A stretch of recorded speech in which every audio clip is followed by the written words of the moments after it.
ഈ പുടിനെ സംബന്ധിച്ചിടത്തോളം ഉക്രൈൻ്റെ നല്ലൊരു ഭാഗം കൈക്കലാക്കണം.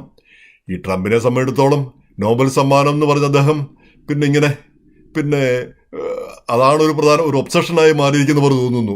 കേട്ട് മടുത്തു നോബൽ സമ്മാനം. ഇതേതാണ്ട് വില കൊടുത്ത് മേടിക്കാനോ ഒക്കെ പറ്റുന്നൊരു സാധനമാണോ നോബൽ സമ്മാനം?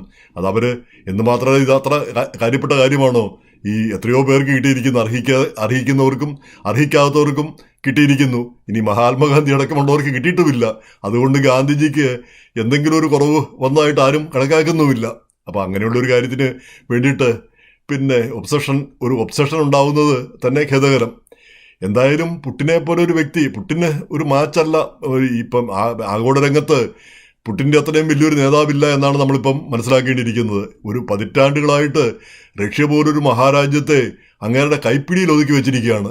അതായത് അങ്ങേരെ ഏകാധിപതിയായിട്ട് ഒരു രാജാവായിട്ട് അവിടെ വാഴുന്നു. അത് ഉഗാണ്ടയോ അല്ലെങ്കിൽ സൊമാലിയയോ സുഡാനോ ഒന്നുമല്ല, റഷ്യ.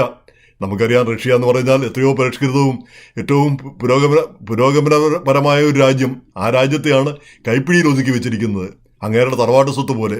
അപ്പം അങ്ങേർക്കെതിരെ എന്തെങ്കിലും ചെയ്യാനായിട്ട് ലോകരംഗത്ത് മറ്റാർക്കും കഴിയുന്നില്ല. അങ്ങേര് തീരുമാനിക്കുന്നു, അങ്ങേര് അതനുസരിച്ച് മുന്നോട്ട് പോകുന്നു. എന്തായാലും ഈ ബിസിനസ് ഡെലിഗേഷൻ കൊണ്ടുവന്നു എന്ന് പറഞ്ഞാൽ അപ്പോൾ അമേരിക്കയുമായിട്ട് ബിസിനസ് ചെയ്യാനായിട്ട് പോകുന്നു.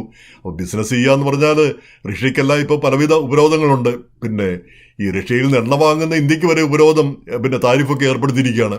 അപ്പോൾ റഷ്യക്ക് തന്നെ ബിസിനസ് ചെയ്യാനുള്ള അനുമതി കൊടുത്താൽ മറ്റു രാജ്യങ്ങൾക്ക് താരിഫൊക്കെ ഏർപ്പെടുത്തുന്നതിൽ എന്താണ് പ്രസക്തി ഇരിക്കുന്നത്? എന്തായാലും ഇക്കാര്യത്തിൽ എന്താണ് നടക്കുന്നത് നമുക്ക് വ്യക്തതയില്ല. ഈ യുക്രൈൻ യുദ്ധം അവസാനിക്കുമോ അതോ റഷ്യയുമായിട്ട് മെച്ചപ്പെട്ട ബന്ധമുണ്ടാവുമോ?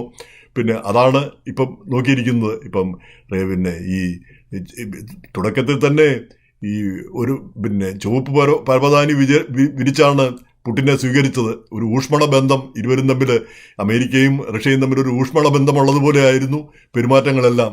അപ്പോൾ ഇത് എല്ലാം അപ്രതീക്ഷിതവും നയതന്ത്ര തലത്തിൽ മാറ്റങ്ങൾ ഉണ്ടാക്കുന്നതുമാണ്.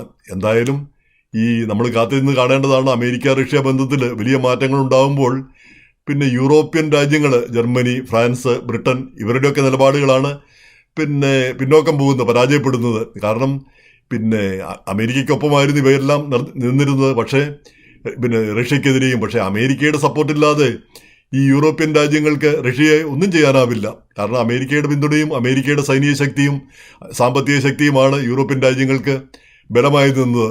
അതില്ല എങ്കിൽ റഷ്യക്ക് ആധിപത്യം നേടാനായിട്ട് വലിയ പ്രയാസമൊന്നും ഉണ്ടാവില്ല.